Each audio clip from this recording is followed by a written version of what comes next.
Hello students, the topic which we are going to discuss is on sustainable development. The very idea of sustainable development came in the year 1980s in response to social and environmental problems. With the rapid growth of globalization, the difference between the developed and the developing countries, there were so many turmoils, there were so many climatic change, there were reason for biodiversity, all these things related to the development of sustainable development, and this very particular topic was being brought in Rio Earth Summit of 1987. So what does sustainable development or this very particular term refers?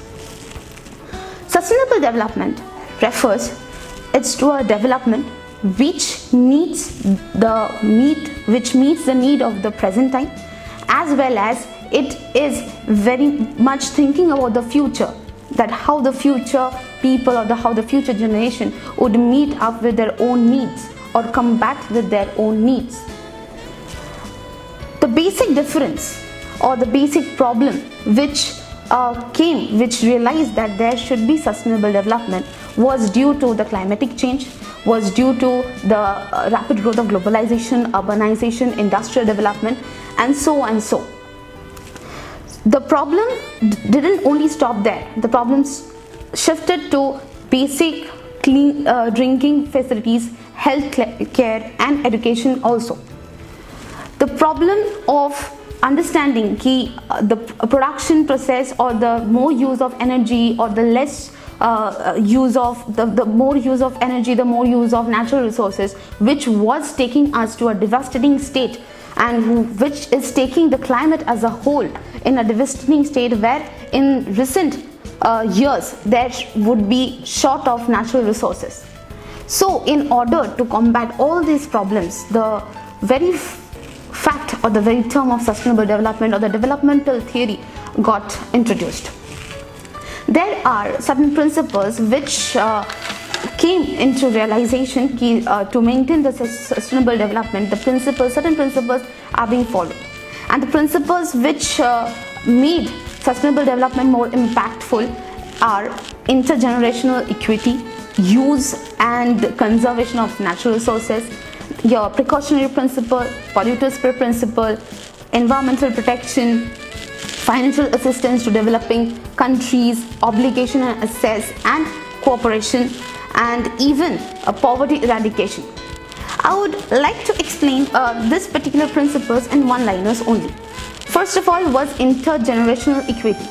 As I have discussed in the first definition of the term sustainable development, is that it meets the need of the present as well as it thinks about the future too.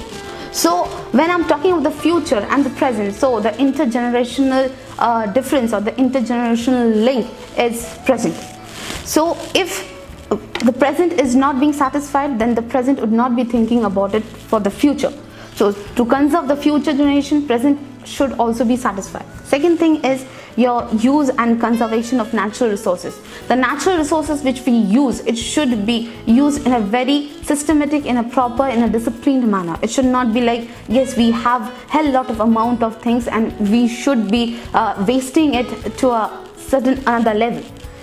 Third thing is environmental protection. Yes, we know about globalization, we know about urbanization, we know about industrialization, and for these things there are certain process where the environment is at stake. For example, there are so many deforestation, the rivers what are being pumped out, it's being used variably in different perspective and in a very bad manner. For industry, chemical effluents do come out. So all these are a problematic area. So in this case, we should be conserving about the environmental protection. We'll be thinking about it. And environmental protection does not only mean only the protection of trees, of the flora part. The fauna part should also be protected.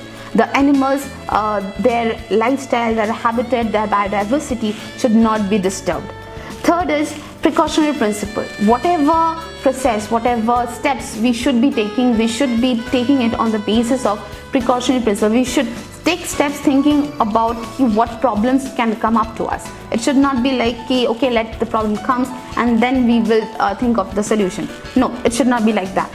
The next point is polluter principle.